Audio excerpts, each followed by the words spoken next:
Our pastors, our imams, in every church, in every mosque, please realize that in the course of praying for peaceful and transparent elections, we all have duties beyond prayers. If we want a stable society before, during and after the elections, what should you be saying to those that worship with you? All Sundays and all Fridays, you are saddled with the responsibility of bringing up good generations. It is therefore your duty to both man and God to ensure peace all the time, no matter about elections alone. People talk to people and people listen. Talk to your followers. Make them listen to ensure peaceful 2023 elections. This message from the National Orientation Agency. Domestic and foreign news, economy, security, politics, sports, and more. Stream live on your smartphone and tablets and stay connected. It's pretty easy. Simply download NTA News app from your Google Play Store and you're good to go. NTA News mobile app, your access to real-time information. 24 hours a day, 7 days a week. You can watch NTA International live on your TV, computer, iPad, tablet and phone. Log on visiontv.co.uk and click on Entertainment, then NTAI. You can also download the iOS or Android app on your mobile devices to watch NTA International on the go, anywhere in the world. NTA International, your window to the world.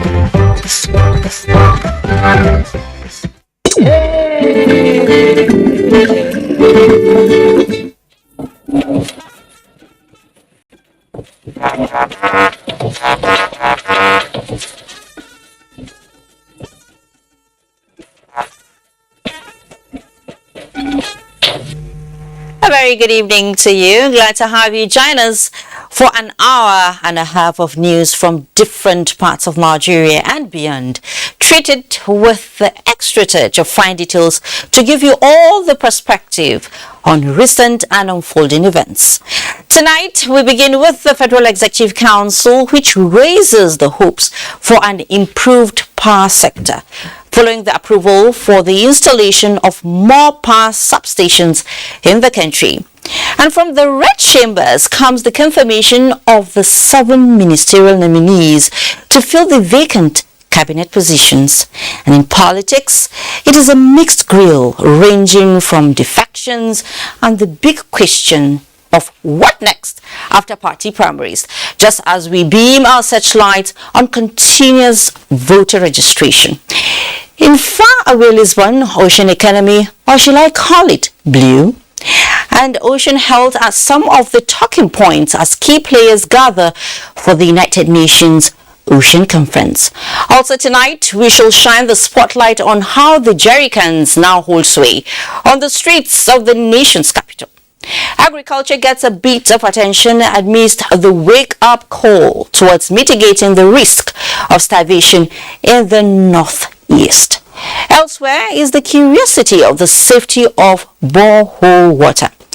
And remember Amira, whose fake kidnap story trended like wildfire on social media? She was arraigned in court and judgment was delivered. Find out the verdict, as well as the latest moves by the NDLEA to counter the nefarious activities of drug peddlers. These are just snippets of tonight's outlook, so stay with us for the complete package as the taste of the pudding lies in the eating. I am Fatima Umaruwa and this is News Extra. You're welcome. You can follow this news broadcast live on our website, nta.ng/live, and all our social media platforms displayed on the screen for updates. And let's head to Lisbon, where President Muhammadu Buhari is in Lisbon, Portugal, on a state visit at the invitation of President Marcelo Rebelo de Sousa. State House correspondent Adam Musambo reports that the Nigerian leader is visiting for the first time since coming to power over 7 years ago. President Muhammadu Buhari, who arrived Air Force Military Base Lisbon about 9:30 Tuesday evening, was accorded a befitting welcome by top Portuguese and Nigerian government officials. During the visit, President Buhari is scheduled to hold bilateral talks with his Portuguese counterpart on Thursday, where he will be conferred with the country's national honor, the Great Collar of the Order of Prince Henry. The two leaders are expected to witness the signing of some agreements and memoranda of understanding bordering on issues of mutual concern. The president will also visit the Portuguese parliament to hold discussions with his president, Dr. Augusto Santos Silva, as well as the Prime Minister, Antonio Costa. A forum of Nigerian and Portuguese businessmen will also be addressed by the president, after which separate meetings will be held with select Portuguese chief executive officers and prospective investors to Nigeria. President Buhari is also scheduled to participate in the United Nations Ocean Conference, co-hosted by the governments of Kenya and Portugal, as well as the United Nations Department of Economic and Social Affairs. The conference aims to accelerate the adoption of science-based innovative solutions to challenges facing oceans and the global marine ecosystem. These visits are important for Nigeria because we are reviving relationships that have been ignored for a long time. And in addition to that, these are important engagements that would also, help in the acceleration of our country's economic growth, the attraction of investors, creation of jobs, and the general upliftment of the quality of life of our own people. So these visits have to be done in order that these clearly set out objectives can be achieved. Every country has a vision of its place in international affairs. And this cannot be accomplished without engagement. So you have to engage the countries of the world. And the president has set a vision for the place of Nigeria in international affairs. Obviously, this he has to follow up, and he has been doing it in a way to convince the world, to send the message across that we are ready, we are prepared to give the kind of leadership that the world expects from the continent's largest economy, the country with the largest population in Africa. Before departing Lisbon, the Nigerian leader will also be engaging members of the Nigerian community in Portugal on matters affecting them and developments at home. From Lisbon, Portugal, Adamu Sambu, NTA News. Still in Lisbon, with the livelihoods of about 40% of the world's population living at or near a coast, Director General of the World Trade Organization, Ngozi Okonjo-Iweala, while addressing the UN Ocean Conference, says the global community must embrace multilateralism to strengthen sustainable ocean-based economies and manage coastal ecosystem. Onenge Fineface reports. The oceans contribute to food security. Director General of the World Trade Organization, Ngozi Okonjo-Iweala, says the new WTO agreement on fisheries subsidies, finally concluded after 21 years, takes a major step in protecting ocean health by curbing the estimated $22 billion in annual support that contributes to the depletion of marine resources and bans subsidies that contribute to illegal, unreported and unregulated fishing. Specifically, the agreement establishes a fund starting at $10 million but going up to $20 million or more to provide technical assistance and capacity building to developing countries, helping them implement the new rules and improve their fisheries management. Ensuring ocean ecosystem health, supporting livelihoods and driving economic growth requires targeted support for key sectors, including fisheries and aquaculture, tourism, energy, shipping and port services. so that countries can achieve blue or sustainability by addressing the impacts of climate change on ocean health and marine pollution, be resilient by building adaptation and resilience, for instance through integrated coastal and marine management and protecting natural capital, and be inclusive by unleashing the benefits through driving growth, creating livelihoods and jobs, and help strengthen food security. With millions employed worldwide in fishing and fish farming, mostly in developing countries, this session on promoting and strengthening sustainable ocean-based economies insists that healthy and resilient marine and coastal ecosystems are fundamental to sustainable development. Onengiye Fine Face, NT News. And back home, the Federal Executive Council approves the installation of more power substations as the federal government continues its intervention in the power sector. FEC also approves a proposal by the Minister of Finance, Budget and National Planning, Zainab Ahmed, that will raise revenue by 3.96 trillion naira per annum from non-oil sector and 160 billion naira per annum for the oil sector. State House correspondent Jide Onifade reports on these and other decisions taken by the Federal Executive Council at its meeting this Wednesday. The federal government continues its intervention in the power sector as the Federal Executive Council at its meeting presided over by Vice President Yemi Osinbajo approves 2 memos for the ministry towards the award of contracts for the installation of some substations. The Minister, Abubakar Aliyu, explains further on this. The first memo seeks to give contract for design, supply, and installation of 1 by 60 MVA, 132 33 kV transmission substation with associated 4 by 132 kV line bay extension at Hong local government in Adamawa State. The installation of this substation, as the minister explains, seeks to raise the capacity of the supply of electricity in that area. About 2 local government areas, it says, would enjoy this facility. The second memo approved for the ministry is also for the procurement of power transformers and associated spare parts for the Transmission Company of Nigeria, TCN, to be deployed to 6 locations. Ayede in Oyo State, Gusau in Zamfara State, Kakia in Katsina State, Mina in Niger State, Okiaro in Ogun State, and Damaturu in Yobe State, which is expected to have great impact on Maiduguri. The dollar component is 22,671,954,927 naira 2 kobo. Several memos were presented to the council during the 4.5 hours meeting. Among them is the one from the Minister of Finance, Budget and National Planning, Zainab Ahmed, on accelerating revenue mobilization reforms, which is a part of the federal government's strategic revenue growth. The significant progress that has been made in this that initiative includes the raising of the VAT from 5% to 7% and other measures since 2019.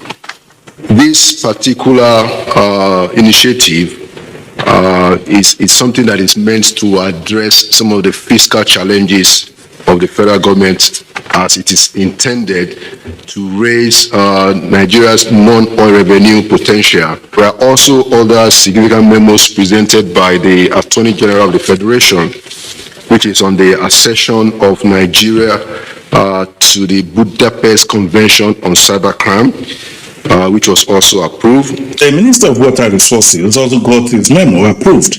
The memo is for the implementation of the federal government component for the execution of rehabilitation, expansion, and upgrading of the Gombe Regional Water Supply Project, 938 million naira, which has been provided for in the 2022 budget as a counterpart fund for this, was approved by the Council in line with the National Water Supply and Sanitation Policy. In the State House, Jide Onifade, NT News. 1 year is enough for the newly appointed ministers designate to make meaningful contributions to national development. This is coming from the Senate as it confirms the appointees. National Assembly correspondent Ignatius Nkwo reports. The ministers designate are Henry Iko from Abia State, former Commissioner for Industry, Science and Technology; Umana Akwa Ibom State, Director of Oil and Gas Free Zone Authority; Joseph Nkama, Commissioner for Industry in Ebonyi State; and Goodluck Opia, Commissioner for Petroleum Resources in Imo State. Others include Omar Ibrahim El Yakub, Senior Special Assistant to the President on National Assembly Matters, House of Representatives; Ademola Adegoroye, Special Assistant to the Ondo State Governor; and Odum Udi from River State, former Chairman, Abua Odua Local Government Area of River State. They are expected to step into the shoes of those who stepped down. Senators demanded to know how they will contribute to job creation, industrialization, more revenue generation, and improved security. This country, this great country, can build modular refinery in most of the Niger Delta states. We need to take advantage of that. As Managing Director of the Oil and Gas Free Zones Authority, I have initiated a number of reforms. Science degree in business education, specializing in management. I also have a master's degree in corporate governance obtained from Leeds Metropolitan University in the United Kingdom. The president needs us to succeed. And of course, Nigerians look up to us to ensure their safety, their security. The nominees also expressed concern on the lingering ASUU strike. And we know that from the same source, the same national pulse, there are several contending interests seeking attention from the national pulse. My advice would be that government and ASUU will have to come to a compromise. I'm not blaming them. I'm not casting aspersions. I'm not saying they don't have a right to disagree with government. But in doing this, the interests of Nigeria, the interests of our children, the interests of the city, of the system must always, be thought about. In any capacity, helping Mr. President to execute his programs faithfully. The 1 year that you will be in office is a long period because it depends on what we do. You could be there for 1 year, but your impact could be there like you've been there for 10 years. The senator representing the Federal Capital Territory, Philip Aduda, once again raised the constitutional point of order, stressing that a minister should be appointed from the Federal Capital Territory. That FCT should be recognized and accorded that right, whereby a minister can be appointed from the FCT to represent the FCT at the Federal Executive Council. Senate resolved to send a delegation to London to visit former Deputy President of the Senate, Ike Ekweremadu, and to engage the British High Commission to ensure justice is sustained in his trial. Senator Ibrahim Shekarau defected from the APC to the NNPP. APC now has 64 senators, PDP 38, NNPP 4, ABGA 1, YPP 1, and Labour Party 1. Senate has adjourned plenary to Tuesday, the 19th of July 2022 for Salah break. From the National Assembly, Ignatius Nkwo, NTN News. Meanwhile, a legislation that seeks financial inclusion for young people in Nigeria through the establishment of Entrepreneurship Development Bank has passed second reading at the House of Representatives. National Assembly correspondent Laniali has that. The bill, jointly sponsored by Benjamin Kalu and Olalekan Afolabi, contains provisions that will make easy access to finance for small businesses from the Entrepreneurship Development Bank in the form of medium and long-term loans. Financial inclusion of the youth has a ripple effect in curing poverty and other indices of the SDG. Other bills passed at second reading include bill to establish Federal College of Nursing and Midwifery in Delta State, sponsored by Thomas Eritomi; bill to establish Federal College of Education Technical Ogun State, sponsored by Isiaka Ibrahim; and the bill from House Leader Alhassan Adudugwa seeking amendment to the Education Correspondence Colleges Accreditation Act. Plenary featured the adoption of resolutions to investigate oil spills and abandoned oil wells and subsidy of petroleum products from 2017 to 2021. Nigeria has probably one of the worst oil spill records in the world, with over 4,119 oil spills between 2015 and 2021. The NNPC uses 65 million to 100 million liters per day to determine subsidy as recovery from NNPC's monthly reports to the Federal Allocation Committee, FAC. House members have urged government agencies to assist victims of flood disaster in Ibadan, which destroyed lives and property following a motion from Stanley Olajide. If urgent action is not taken immediately to address the flooding situation in these areas, in Ibadan Northwest Southwest Federal Constituency, the communities could be completely wiped out, leaving them with no place to live, similar to what we had in the Omiyale situation. The lawmakers also urge relevant authorities to curb attacks in parts of Adamawa State and address communal clashes between communities in Cross River State. Meanwhile, House Speaker Femi Gbajabiamila has inaugurated an ad hoc committee to investigate duplication of functions among ministries, departments and agencies of government in order to have them streamlined. Establish areas of mergers, synergies and justification of the existence of some of the established ministries, departments, agencies, boards and corporations. This committee is expected to come up with solutions to the apparent continuous conflict of functions and avoidable bickering among the established ministries, departments and agencies, resulting in ineffectiveness, inefficiency and redundancy in the government workforce. Our task is different from that of Olusoya Committee. Their major concern was to reduce the cost of governance. Ours is to merge and, if need be, scrap some in order to bring about efficiency. The exercise will chart a new course for the civil service. From the National Assembly, Lami Ali, NTA News. Let's talk politics. Now that party primaries are over and the electorates are rushing for their permanent voter cards, parties as well as politicians are gearing up for political campaigns. The concern for INEC is the need for political parties to stick to the campaign guidelines. Aisha Uba Ali takes a look at modalities. Part of the political process in a democratic setting to conduct primary elections that enable the fronting of candidates in various political platforms for various positions ahead of a general election.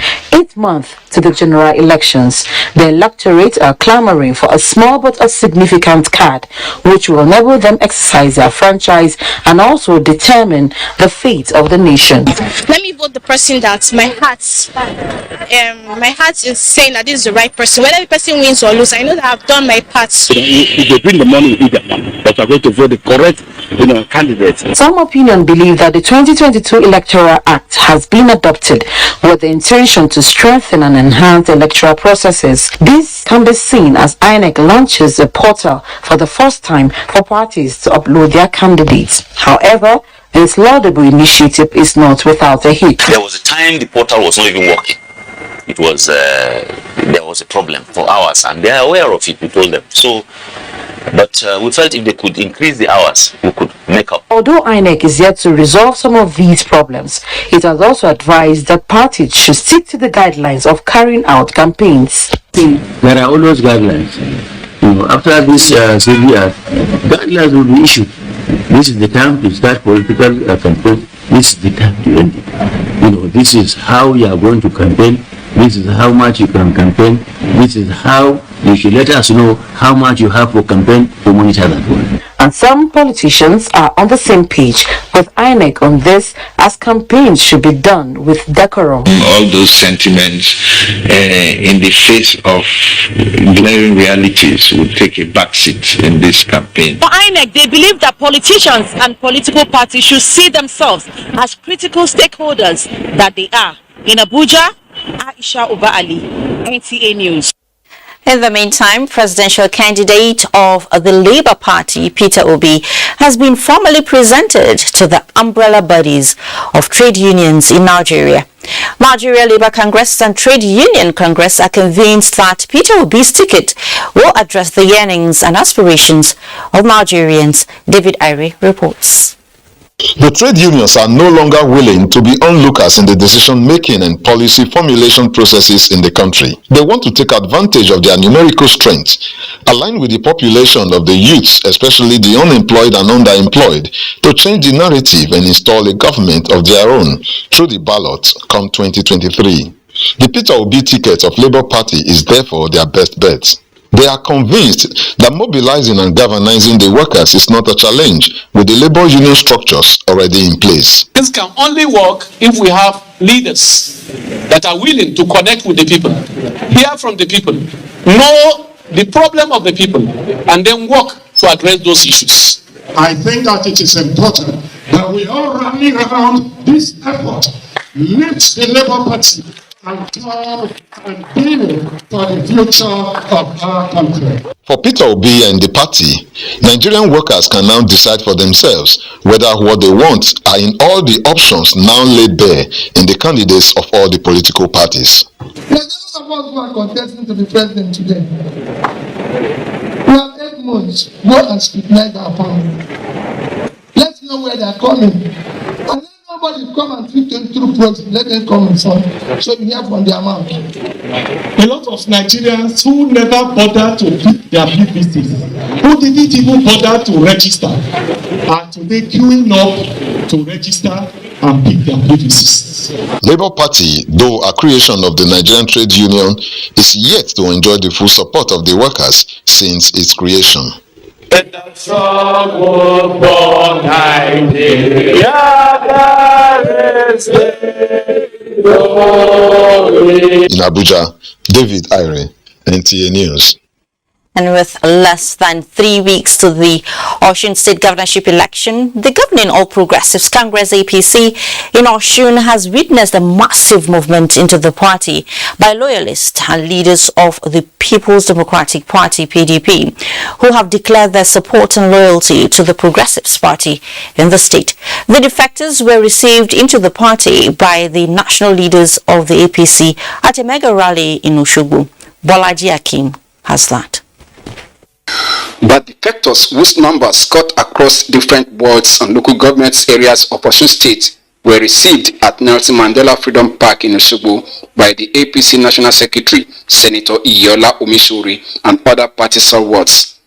The defectors, led by Wale Ojo, former factional PDP state chairman, include PDP chieftain and former member of House of Representatives representing Ife Federal Constituency, Honorable John Fashogban, Albert Adeogun, running mate to PDP candidate in the 2018 governorship election, and Ayodele Asalu, former member House of Representatives from Ede. The defectors said their decision to dump PDP for APC in Osun State was as a result of their outstanding performance of Governor Oyetola since assumption of office. The first 4 years of Oyetola, he tried to change the change. He really changed the change. That is why I decided to join him. One of the credits you can give to Oyetola, there are too many to recount in a minute. But I want to tell you that we have come to collaborate with him, to assist him, so that I can do better for Osun State. APC National Secretary Senator Iyola Omisori, who welcomed them, described their decision as thoughtful and noble at the right time, stressing that APC is the party that genuinely cares for the interests of the masses. So it shows that the party has gone far. And I want to say so that is the potency, encouragement that people has a massive role for. It's different between APC and PDP. From candidates to leadership to structure and network of the people. Leaders of party, of former party, especially people, shows commitment, forthrightness in their thought. Pasture State Governor Boyiga Oyetola, who could not hide his joy at the massive turnout of party supporters and loyalists, assured the defectors that there is no discrimination in APC. The election is supposed to be free and fair. Let everybody exercise you are right. That's anything. We don't do violence. The state is the most free state in Nigeria, and I want it so.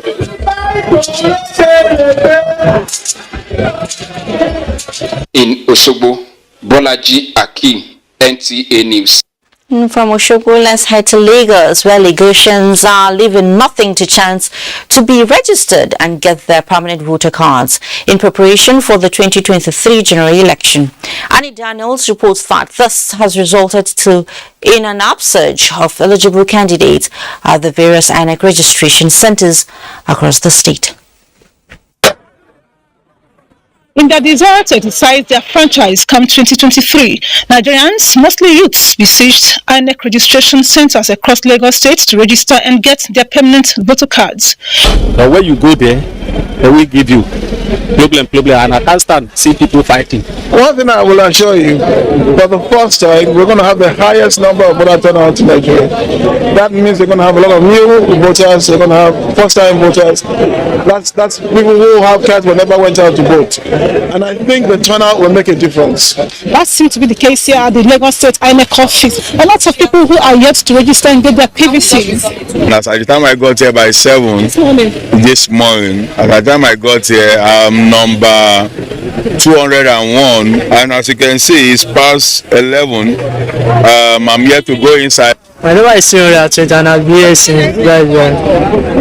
Inside the Lagos State INEC office, we met young Nigerians desperately waiting to register and pick up their permanent voter cards. In Lagos State, over 600,000 are done online, but as I told yesterday, only 338,955 have done the completed exercise, which is only just about 50% of those that have done online will collect their PVCs.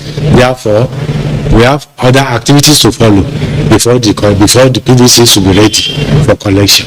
We were also informed that presently there are 149 machines across Lagos State, with 6 of those machines here at the Lagos State INEC office. To curb the upsurge, NTA News was reliably informed that additional machines will be sent to the state soon. On the closer examination, I also got to know that issues like lost, defaced or damaged PVCs and transfer cases are more issues presented to INEC officials. Nigerians are also advised to ensure they pick up their PVCs at the local government areas across Lagos State. In Lagos, Annie Daniels, NTA News. Thank you, Annie. Let's take some time out at this point. When News Extra returns, we shall take you to the streets of Abuja, where the jerrycan boys hold sway at the moment. Get the full details of this and more in just a moment. To mark his 60th birthday, Right Honorable Femi Gbajabiamila, Speaker of the 9th House of Representatives, is unveiling his Legislative Mentorship Initiative. The Legislative Mentorship Initiative is a unique program aimed at empowering young, driven leaders by 1. Providing them with the necessary hands-on training and engagement in rudiments of governance. 2. Supporting their legislative careers through a comprehensive program of interactive lectures, excursions, and internships. How to apply. On Sunday, 26 June 2022, the Legislative Mentorship Initiative will begin accepting applications for the fellowship program. Kindly visit www.lmi.ng for more information. Nation building is a joint task, and together with our young leaders, we shall build this nation.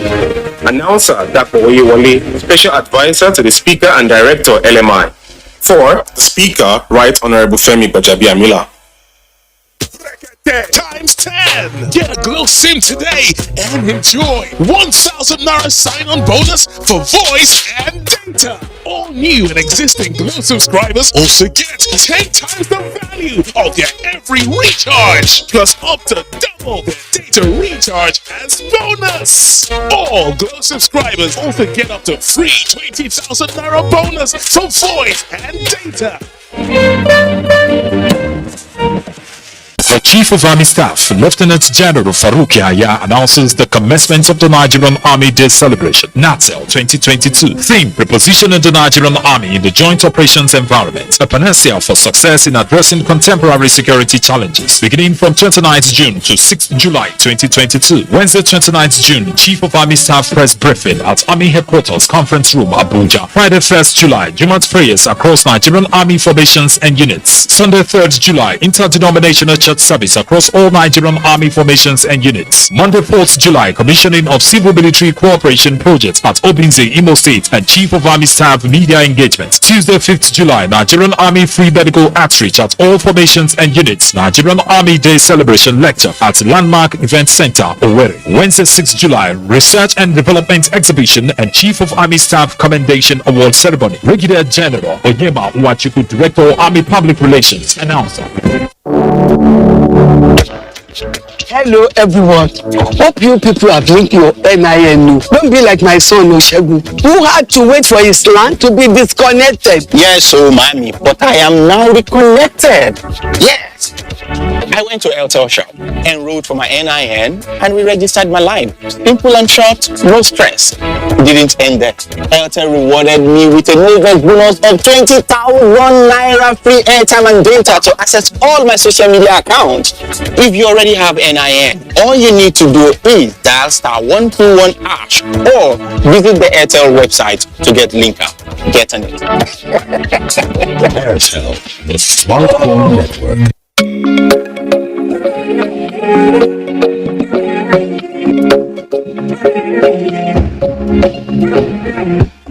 Fighter from Niger, 60 years of comfort. Quality is fighter, quality is fighter, fighter for sure. Is fighter, take you for the joy, memories of comfort. Vitafoam is proudly Nigerian and constantly support Nigerians with consistent quality products for comfort and well-being. With Vitafoam, you don't just sleep, we give you the comfort that gets you recharged. Vitafoam, the fine art of living. Times 10. Get a Glow SIM today and enjoy 1,000 Naira sign-on bonus for voice and data. All new and existing Glow subscribers also get 10 times the value of their every recharge, plus up to double their data recharge as bonus. All Glow subscribers also get up to free 20,000 Naira bonus for voice and data.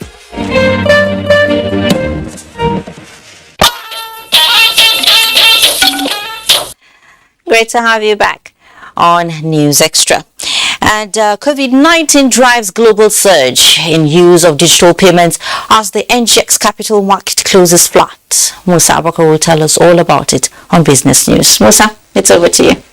Thank you, Fatima. Let's begin by telling you the COVID-19 pandemic has spurred financial inclusion, driving a large increase in digital payments amid the global expansion of formal financial services. This expansion created new economic opportunities, narrowing the gender gap in account ownership and building resilience at the household level to better manage financial shocks, according to the Global Findex 2021 database. The report by the World Bank released this Wednesday indicates that the pandemic has also led to an increased use of digital payments in low and middle income economies. Over 40% of adults who made merchant in-store or online payments using a card, phone or the internet did so for the first time since the start of the pandemic. The same was true for more than a third of adults in all low and middle income economies who paid a utility bill directly from a formal account. In developing economies, 71% have an account at a bank, other financial institution, or with a mobile money provider, up from 63% in 2017 and 42% in 2011. And energy oil prices declined on Wednesday with tight supply worries not enough to outweigh concerns about a weaker global economy.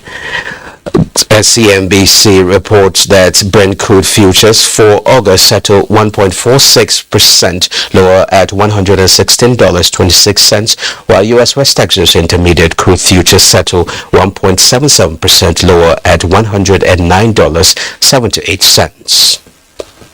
Stocks were flat midweek as massive sell-off continues to hit big cap stocks. At the end of the day's session, the all-share index closed at 51,802.48 points, with equity capitalization ending the session at 27.9 trillion naira. 416 billion shares value at 3.4 billion naira exchange hands in 4,466 deals. Mutual benefits topped the activity chart with 212.5 million shares, trailed by a distant guarantee trust holding company and the UBA. That's business news. Fatima, it's over to you now. Thank you, Abakar. Pay your taxes on all sources of income and enjoy the good things of life. This was the thrust of conversations at a webinar organized by the Federal Inland Revenue Service in a bid to reduce government borrowing by ensuring effective voluntary compliance to tax remittances. And Benny Adams has details of that conversation. Reforming tax compliance and enforcement tools for an enhanced tax administration in Nigeria is the theme of the webinar. The talking points centered on making tax compliance a lifestyle for all eligible taxpayers, and to achieve that, the FIRS believes that making tax payments simple using various tools and initiatives is the way to go. All stakeholders are enjoined to make taxation as a black gold to become the primary source of revenue needed to fund the budgetary requirement of this country. Whether reform efforts, whether tools initiative that we are deploying, everything we are doing is to make life easy for the taxpayer to comply without much hassles. The FIRS says for quick responses to inquiries, a call center that understands every language and issue is available every hour of every day and night. In case if the agent cannot give you answer correctly or in detail, he can connect you with the subject matter expert that can tell you all about your questions and inquiries. The FIRS also reminds the taxpaying public of consequences in times of violation. As of today, there is no waiver of penalty and interest.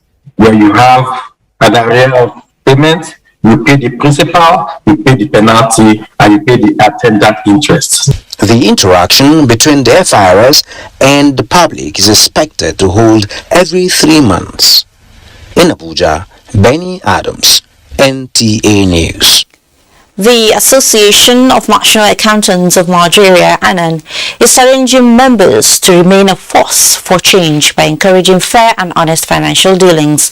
This was at a 3-day fraud summit organized by the association in Abuja, with the theme, Driving Sustainable Economic Development Agenda for Africa. Neka Uku reports.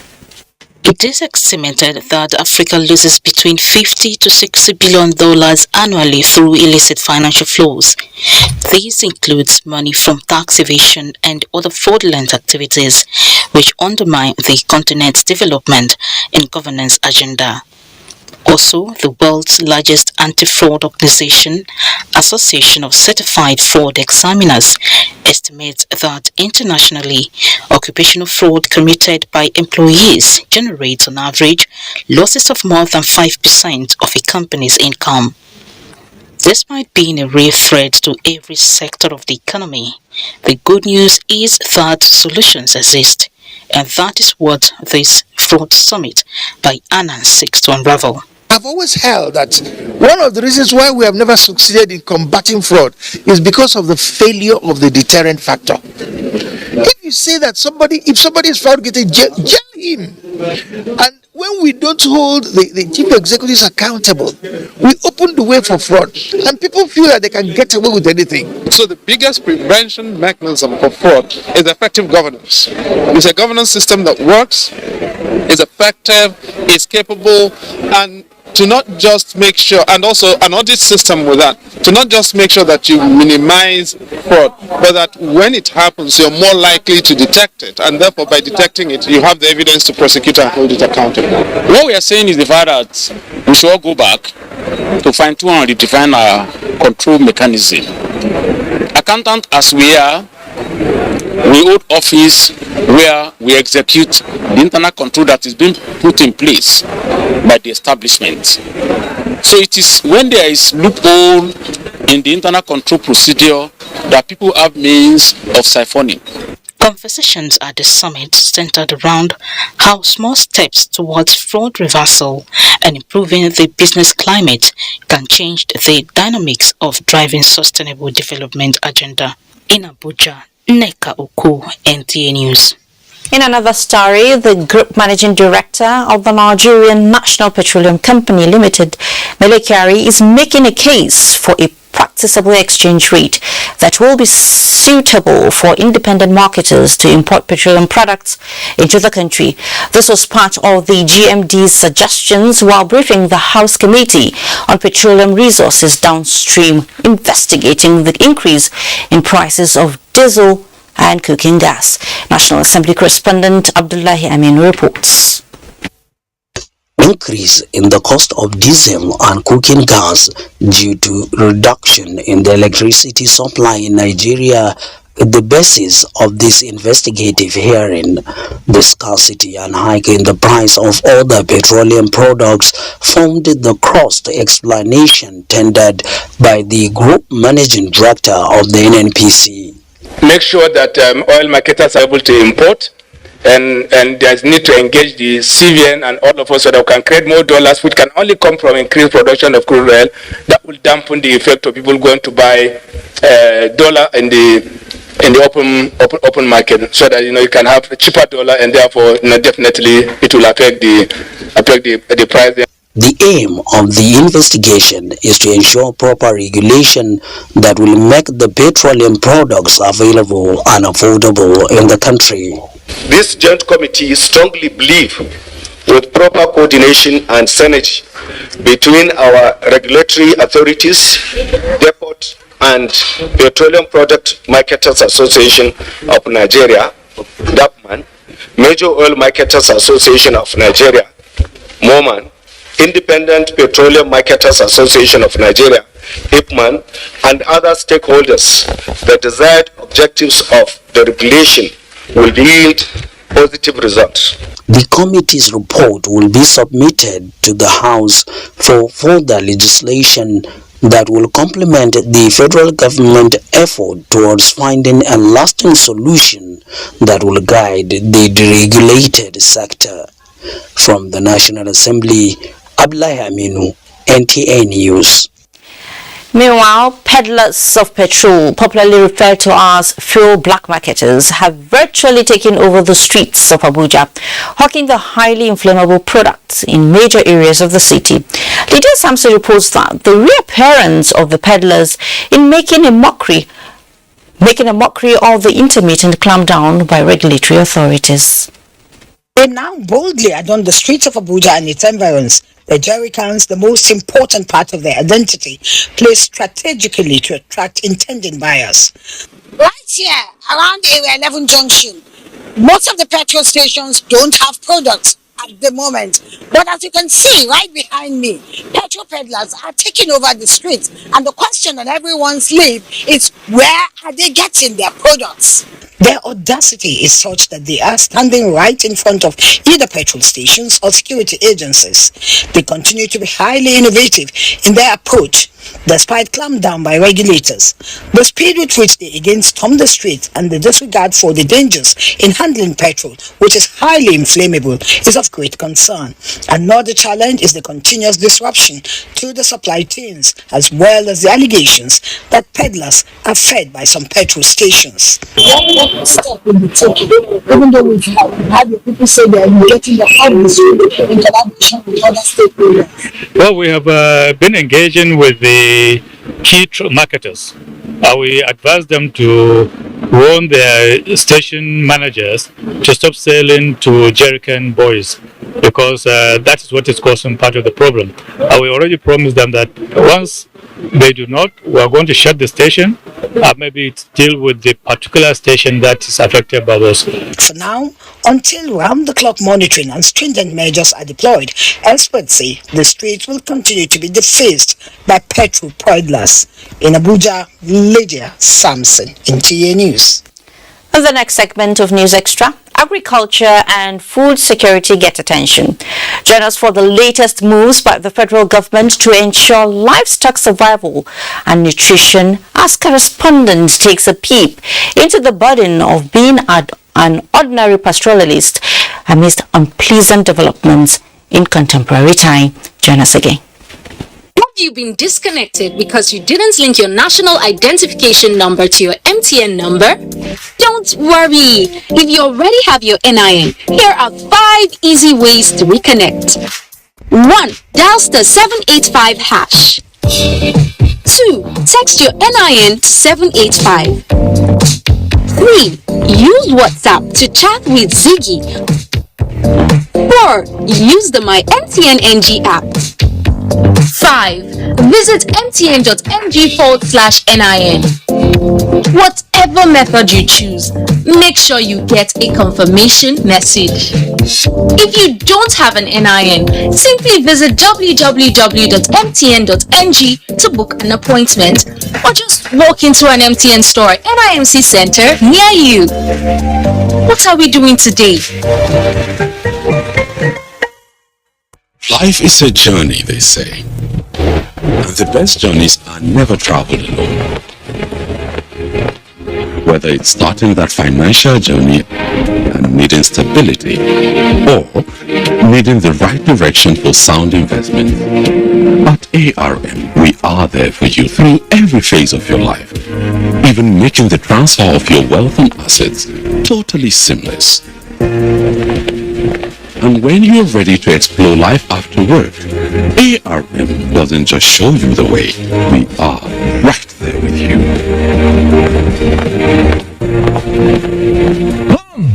Let's face tomorrow together. ARM, invested in your tomorrow. Any short, sharp pain is usually the first sign of sensitivity. The likelihood is the condition is probably going to get worse if you do nothing about it. I recommend Sensodyne. It actually goes inside the tooth and it helps calm down the nerve right where we need it to act. Sensodyne is a brand that I know works.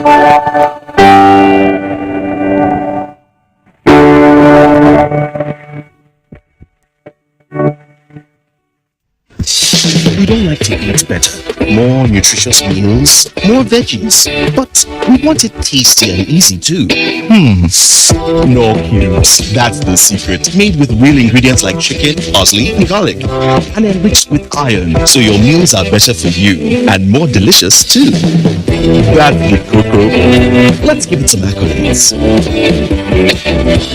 Change your world by changing what's on your plate. Mosquitoes enter everywhere, preventing you from having a peaceful sleep. This is why I recommend the Mortine LED device. Mortine's powerful formula reaches every corner because LED offers overnight protection for your loved ones. Mortine, our #1 choice. Mortine insecticide with its improved formulation kills 100% mosquitoes that spread malaria. So, spread the message of how we can fight to end malaria with Mortine. Mortine, our #1 choice. Motlalo, Nigeria are the 9th champions in this competition.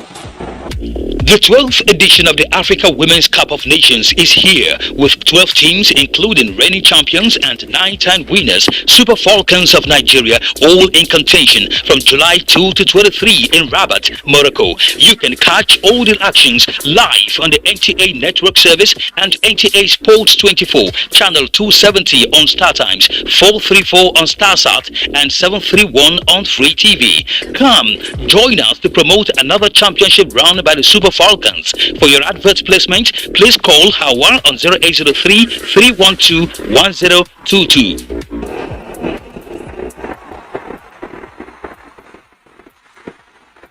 Africa Women's Cup of Nations, Rabat 2022. Game on! Thanks for staying.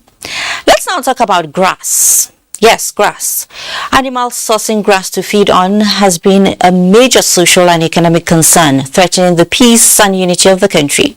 But one will wonder why livestock breeders cannot afford to acquire land, plant and produce pasture for their animals. In this report, Musa Baba Aliu examines the economic benefits of planting grass for pasture, as the federal government dedicates a day as Pasture Planting Day. Grass everywhere, but not all are edible for animals. And this explains why some animals, especially cattle, sheep and goats, move around grazing areas, selecting edible grasses. These cattle here are grazing freely without molestation. This is because the land is federal government dedicated grazing area. Though this area vast and small animal population grazing on it, yet edible grasses are not sufficient for the animals. This ceremony taking place a few meters from where these animals are grazing is the flagging off of the National Pasture Development Program of the Federal Ministry of Agriculture. The idea is to educate cattle breeders on the benefit of planting grasses for their animals or for commercial purposes. So sincerely speaking, this is to serve as a panacea solution for reduction in conflict emanating from cattle movement, attainment of self-sufficiency in food quality, pasture and forage production, and the transition from extensive grazing to well-planned, settled form of livestock production. The Emir of Muri from Taraba State, northeast Nigeria, who is also a cattle breeder, spoke about the economic value of the pasture business. So let's turn the pasture into an economic element that it is. So those who own the land, we encourage them to produce the grass and sell it to those who do not own land and to those who have land but have no water. At the end of the day, we are building the economy of Nigeria comfortably, honorably, and futuristically. It is in this same vein that we welcome the National Pasture Development Program with the hope that it will help revitalize the livestock subsector towards meeting its expected potentials in terms of increase in foreign exchange earnings for the country. To ensure the program goes beyond ceremonial fanfare, indigenous pasture seeds were distributed to both livestock and crop producers. To this end, June 28 every year has been set aside as Pasture Planting Day to strengthen the commitment of not only making grass available for grazing, but also ending farmers-herders conflicts. Musa Aliu, NTA News. Now, they are rejected and maligned by the society, treated with suspicion by their own, while stealing their only means of livelihood, the complicated life of an ordinary pastoralist. Abdullahi Mohammed visited some local ranches known as Ruga, where many Fulani cattle breeders are nursing the wounds of cattle rustling. Off Galadimawa Dogondo Road, shielding the village of Kubanizubairu in Giwa local government area of Kaduna State, is the Kofaina Rock. In the village, Alhaji Haruna, a Fulani pastoralist who lost his shield to the evil hands of cattle rustlers. Cattle dung and empty spaces all left of the more than 500 cows he had. Now he lives from hand to mouth with a cock crow, chicken and chicks, and few calves, his ray of hope. The first time they came, they abducted my children. A guide to Tankarau in Zaria local government area, the community a cattle breeding ground. But these exposed them to nights of terror with trails of sorrow. Their loved ones sacrificed when hundreds of their cattle were being stolen. What is left? Manure from the field where the animals spend their nights, been salvaged for the farms. They have finally thrown away the mangoes and the flies have left, but not without damaging consequences. They have stolen our identity. This is a catastrophe. People are migrating. Malam Haruna is among millions of herdsmen who are caught in the middle of the consequences of kidnapping, cattle rustling and banditry. But there are some who count themselves lucky. But how do they defend the proceeds of that luck? For the family of Abubakar in Markuna, Sabangari local government area of Kaduna State, a double-edged sword scenario. Watching over the animals' feed, come rain, come shine, and the nights passed keeping vigil on the same animals. Knees down, hands up for divine protection against cattle rustlers. When it's dark, you can't sleep. In fact, I always count the cows. They are not alone in these. Miyati Allah and other interest groups are also disturbed by the frustrating condition of the ordinary pastoralists. We have also about 4 million pastoralist children that are out of school, and we have over 2 million persons that are displaced from the pastoralist families due to one crisis or the other. Back into Markuna, it's another peaceful daybreak. Struggling with the calves, the cows are milked. Breakfast is served, and the day once again gives way to dusk. The crave for sleep with the 2 eyes closed beckons, and that can only be when the pages of the book of cattle rustling are flipped over. Abdullahi Muhammad, NT News. What a special breakfast in the world, and hopefully that chapter closes for the white wine to flow the more. Abdullahi, nice one from there. Now let's head to Kebbi.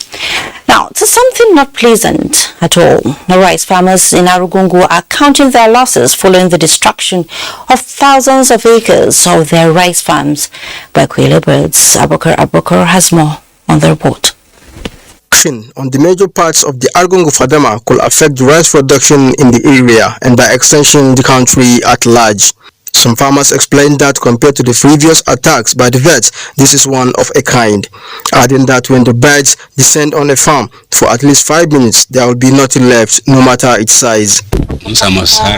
We have encountered losses 100% because of these birds. As I'm talking to you now, I'm now a laborer because of the birds. This disaster of koala birds, as you can see, have destroyed all the farms, and it's forcing us to harvest the rice before it is time. And there is nothing a farmer can do. Immediately after morning prayers, one has to be in the farm until 7 p.m. before one can leave. Any effort one put to ensure that he has a bumper harvest, at once the birds will come and destroy the farm just within 30 minutes. I'm a victim of the destruction. That is where I do harvest more than 10 sacks of rice, but I only harvest 4 now. Malam Nasiru Kokani, a former lecturer at the College of Agriculture, Zuru, will speak on the likely effects of the attack on the nation's food security, mindful of the strategic position of Kebbi State. The food security is at once a very good first, because if the economy of this weather was down to about 5 minutes, what is the extent of the destruction caused by the birds? If you can from the birds, when all conditions are equal, you can have about 170 watts per hectare. Now, with this gas, you can have as much as just foods because you control it more. He appealed for quick intervention from the government for a lasting solution to the recurring menace. Abubakar, NTA. Borno State is no doubt endowed with both natural and human resources, of which River Benue is one of them. However, the potential of this river is yet to be fully harnessed. Godwin Alego examines the need to dredge the river to maximize its potential for development.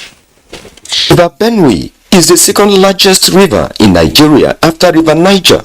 It derives its source from the Adamawa Plateau, from where the river flows west of Garua and Ladgo Reservoir into Nigeria, south of the Mandara Mountains, through Benue before meeting River Niger at Lokoja. The river, which is approximately 1,400 kilometers long, serves as an important transportation route in the regions through which it flows. Currently, some of the major activities on and off the river are fishing, sand and gravel excavation, small-scale farming, the use of locally manufactured wooden boats as means of transportation, as well as block molding. The river has become so shallow, and we find it difficult to pass through with our boats. So we can't use big boats to carry sharp sand and gravel. We only use small boats now. So the dredging of the river will be very, very important. Anytime when the river dried up, sometimes this mud always disturbing us. We find it difficult. Even as you can see, you can look at the other tip and they are still parking the motor at the other side. Stakeholders in the water resources say the river, if dredged, can pave way for the establishment of a river port for lighter ships to come in, commercial agriculture through irrigation, thus creating job opportunities for the people. We intend to that they should help us dredge the river, especially during the dry season, so that the river is somewhat like an island. If this water is properly taken care of, both dry season and rainy season, the water will be full, and then utilize it for so many activities. If the water law is addressed and the clauses that are disturbed being examined, I think the government will be in a better position to invest on the river banks, and will bring projects that will have meaning in the lives of the people. But as it starts now, if the river is not dredged, I want to tell you that we will move nowhere. From the foregoing, it is clear that unless River Benue is dredged, its full potential cannot be utilized. From Makudi, Godwin Inalebu, NTN News. The failed portion of the Ohan Bridge in Asa Local Government Area Council in Kwara State has claimed 2 lives. This is adding to the untold hardship on commercial activities in the area. Contract for the rehabilitation of the bridge built by the Engineering Corps of the Nigerian Army was awarded by the federal government since 2017. Kende Omolosho reports. Our bridge in Asa local government area of Kwara State serves as a link between Kwara and Oyo states. The area is central to huge economic activities for startups and established businesses with the potential of boosting internally generated revenue for the state. However, the failed portion of the bridge has continued to worsen, now a death trap and an obstacle to farming activities and trading. The Ohambeli Bridge near Alapa is significant on many fronts. It is a bridge linking traders involved in businesses worth several millions of naira between Oyo and Kwara states. However, since its collapse, traders and commuters pass through grueling challenges in the efforts to make a living at all cost. Getting to the site of the bridge this morning, I saw a heavy-duty truck had an accident while trying to maneuver through the bridge. 2 lives were lost in the accident.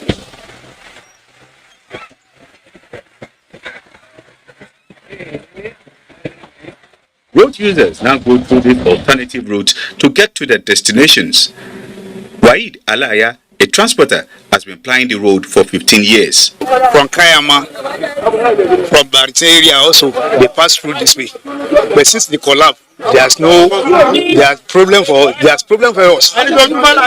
Every year, every time, every month, they will complain about this bridge. But there's no any help about it.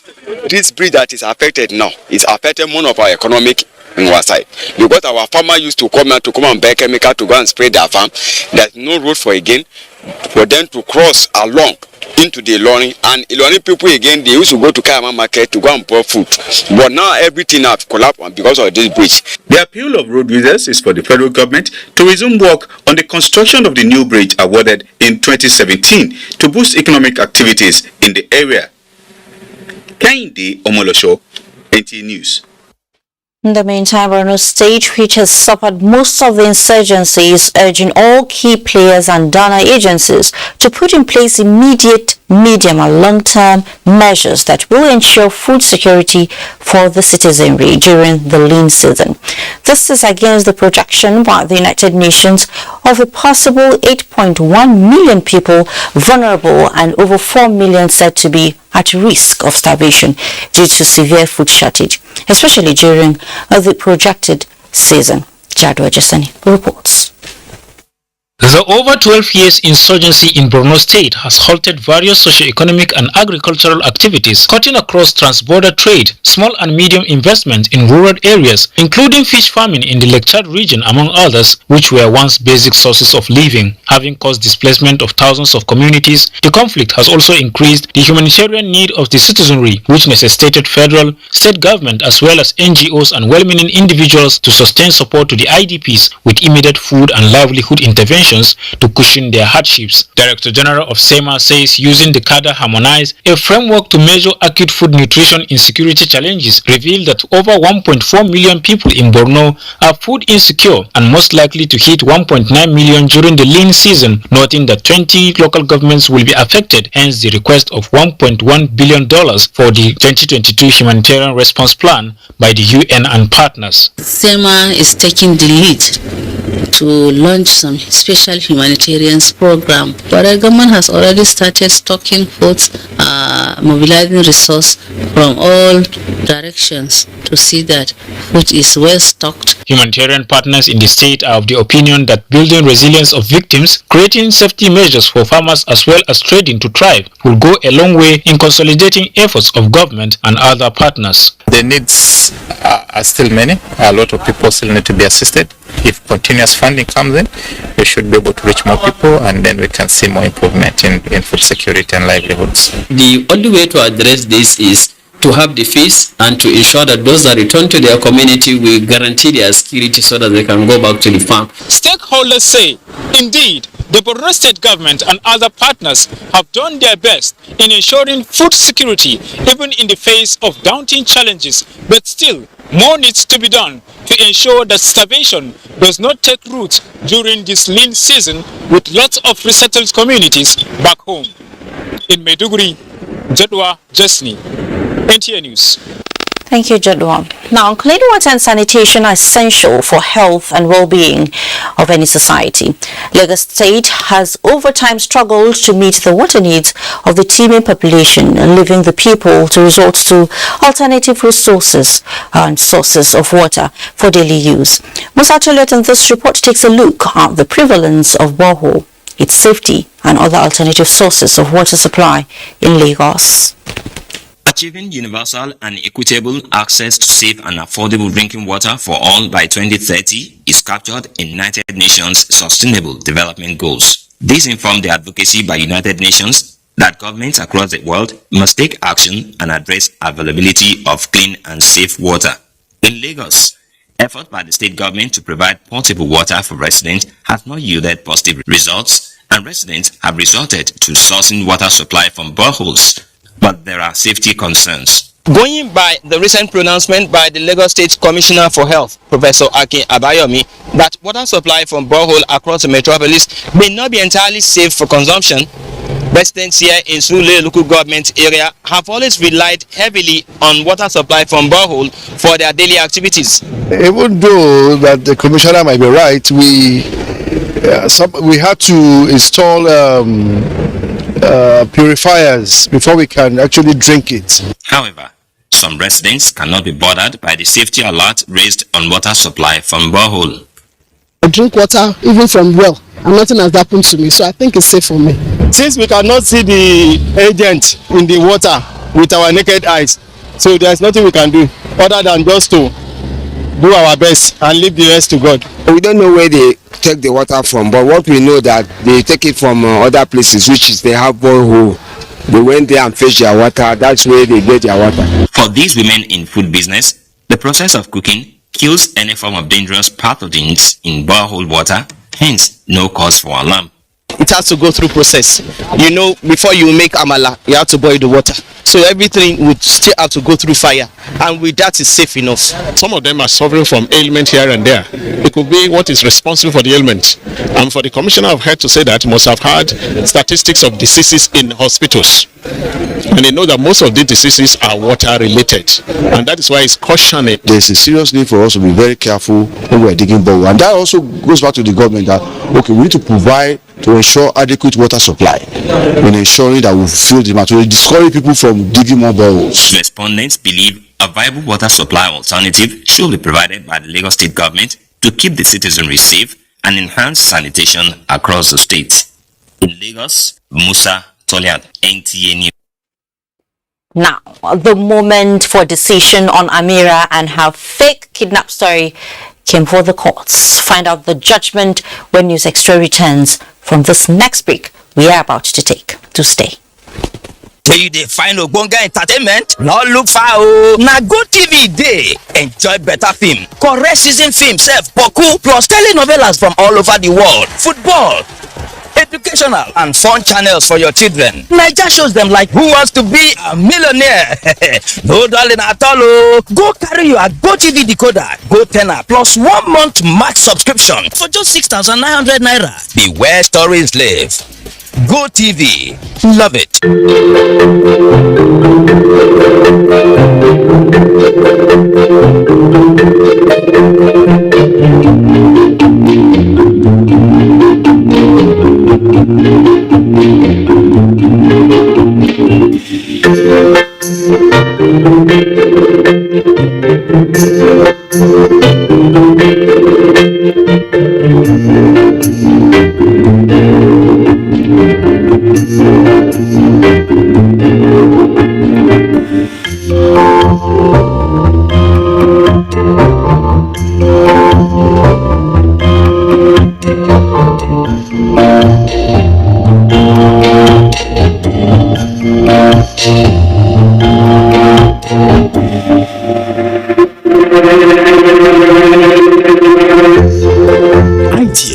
Developing the nation's human resource. Motlalo, Nigeria are the 9th champions in this competition. The 12th edition of the Africa Women's Cup of Nations is here with 12 teams including reigning champions and 9-time winners, Super Falcons of Nigeria, all in contention from July 2 to 23 in Rabat, Morocco. You can catch all the actions live on the NTA Network Service and NTA Sports 24, Channel 270 on Star Times, 434 on Starsat and 731 on Free TV. Come, join us to promote another championship run by the Super Falcons. For your advert placement, please call Hawa on 0803 312 1022.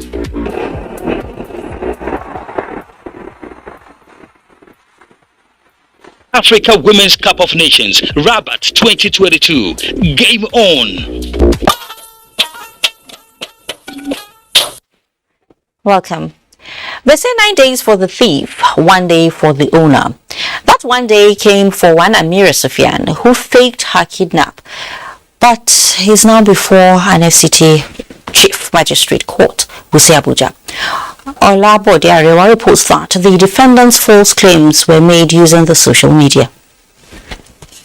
The defendant, Amira Sufyan, was arraigned in court by the police on a 1-count charge of lying to a public servant, specifically for sending out a false information through Twitter that she had been kidnapped by some people in police outfits. Her action, which took place on 14 June this year, generated public reaction, leading to the police swinging into action to rescue her and 16 others she falsely claimed were kidnapped along with her. Police investigations revealed that she lied, an offense contrary to Section 140 of the Penal Code. Upon her arraignment this Wednesday, she pleaded guilty to the 1-count charge. The prosecutor, James Idachaba, tendered exhibits indicating that Amira had a mental illness which may have influenced her actions. He prayed the court to give her a non-custodial sentence since her defense counsel, Chinyere Moneme, did not oppose the motion. Presiding Magistrate Chukwuemeka Nweke agreed and ordered that she should be released conditionally to a probation officer to enable her undergo a 12-month psychiatric care. The act has been committed, but the mental state is a little bit not established because she's not of a sound mind. I would say it's justice for the defendant, for the society itself, and for the police force.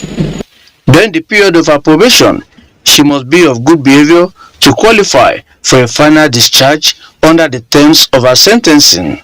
In Abuja, Olabode Arewa, NTA News. In the meantime, education is a phenomenon that liberates an individual from slavery, while the university is like the brain box of a nation. The education subsectors, especially tertiary institutions in Nigeria, have witnessed incessant closure due to industrial actions. The impact of this instability has caused and is still causing tremendous setbacks.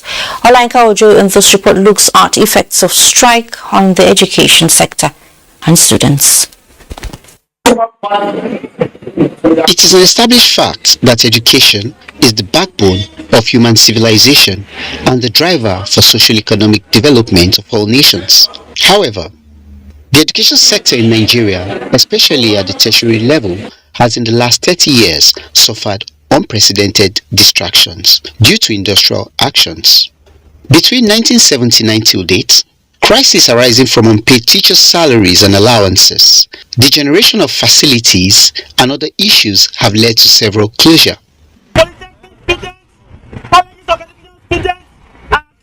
The National Universities Commission records shows that from 1992 till date, more than 24 strikes have been embarked on by unions in tertiary level.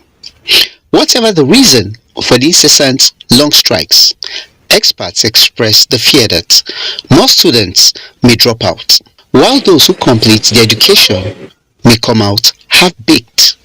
ASU should not look only at what they can get and the quality of the universities and all that. What of the quality of students they're getting now? Are they satisfied with those ones? When you go to school this week and you don't go next week, you kind of lose focus. Emmanuel Valentine is a 400 level philosophy student at the University of Abuja. The opportunity to learn how to trade, have a POS. Although I'm not the one working, like my friend of mine was working for me, and I generated the money from trading. And we know employment age at least 25 has really disrupted my plan and stuff. But how have I been able to catch? I've been able to build myself on graphic designing, and I also do broadcasts. I don't know, they should just settle themselves. If possible, they can end this ASU thing because it's not benefiting the students. Parents whose children remain at home while they ought to be in school are torn between pleading with both governments and the lecturers. They are in the school. What they are doing at home now, they will not do it. They will be concentrating on their studies. At least they should be human in their demands. Regardless of the ongoing strike, the Tertiary Education Trust Fund, TED Fund, in its effort to boost infrastructure in the nation's tertiary institutions, recently commenced the disbursement of direct intervention funds approved by the federal government to public universities, polytechnics and colleges of education across the country. Olanka Ojo, NTA News.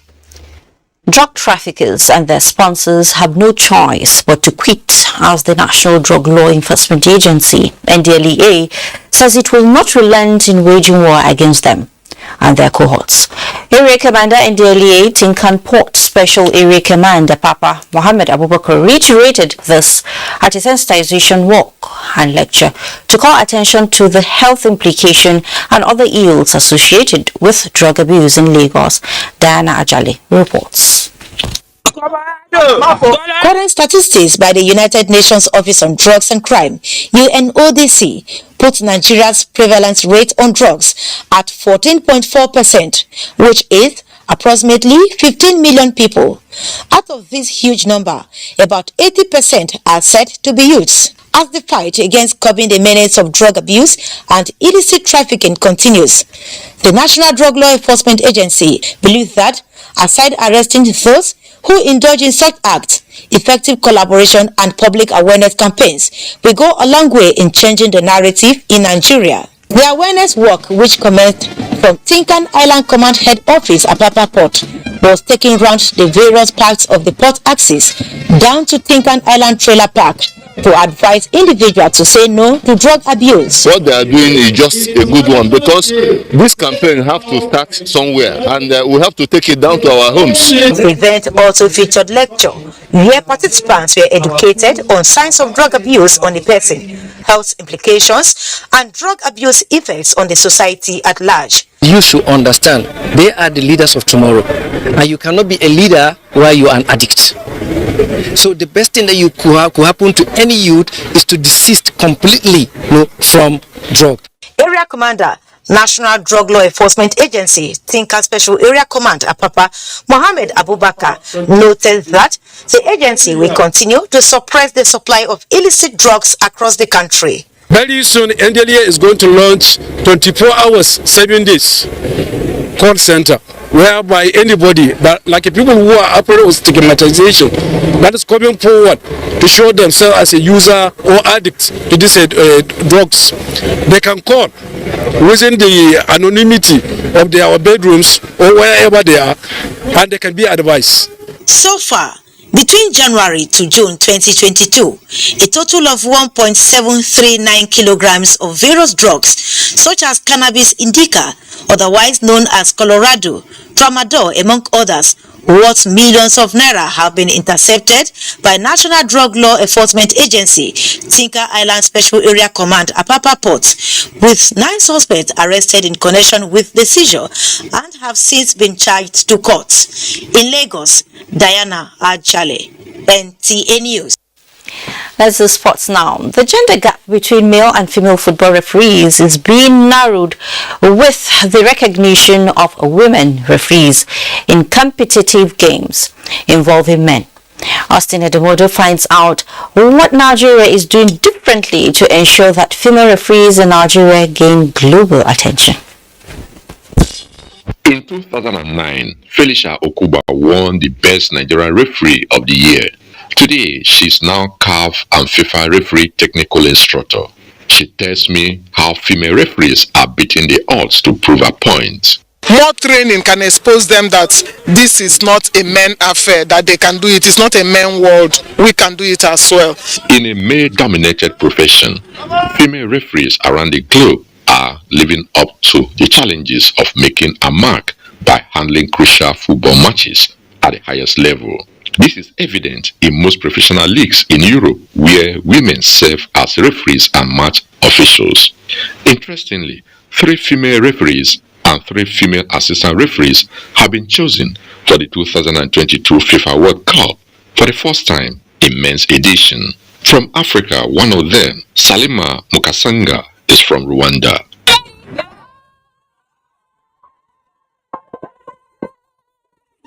Authorities at the Nigerian Football Federation are already preparing these young female Nigerian referees, Hannah Elaigu and numerous others, with the technical and physical support towards realizing their dreams. We have a lot to do. We have FIFA Mimi, which is already in the World Cup list, and we have FIFA Madu Ndidi. Both of them, they are in the Women AFCON tournament. That is why you didn't see them here. FIFA is not stressing that there's no gender in officiating now. If you can meet up with the standard of the men's league, you officiate. The Nigerian Football Federation has been supporting the referees. In spite of their resources, we have always made sure that anytime they come their programs, we oblige them. With training and retraining and exposure to modern techniques in refereeing, the authorities in Nigeria are beginning to ensure that Nigerian female referees find their footing to compete effectively at the international stage. I'm Austin Edemodo, NTA News. And from sports, let's do a weather update for tomorrow, Thursday. I expected over part of Adamawa, Taraba, Kano, Katsina, Zamfara, and Kebbi in the morning with cloudy skies over the northeastern flank of the country. The north central region should expect thunderstorms and rains over part of Benue, Plateau, Kaduna, FCT, and Kwara in the morning. Down south, we do not expect significant change in their weather pattern, as thunderstorms should be their prevailing weather condition throughout the forecast period, with more intensity of thunderstorms and rain over the southwest inland cities and the coastal states. As we progress into afternoon evening period, more intensity of rainfalls over this northeastern flank of the country and cloudy skies over the northwestern states. The north central region, the inland cities of the south down to the coastal belt of the country should watch out for thunderstorms and rains. I remain Suleiman Gurin. Thank you for watching and bye for now.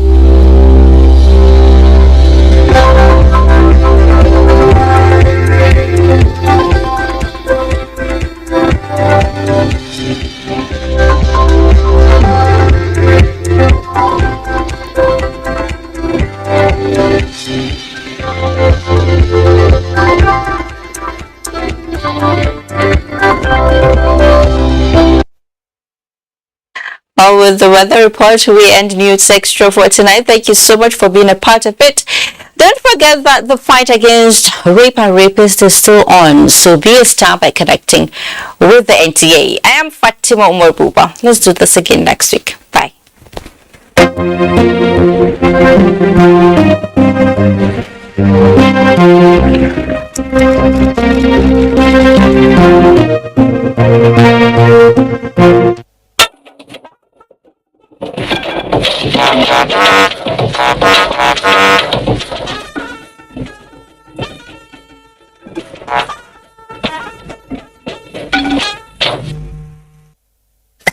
"24 hours a day, 7 days a week. You can watch NTA International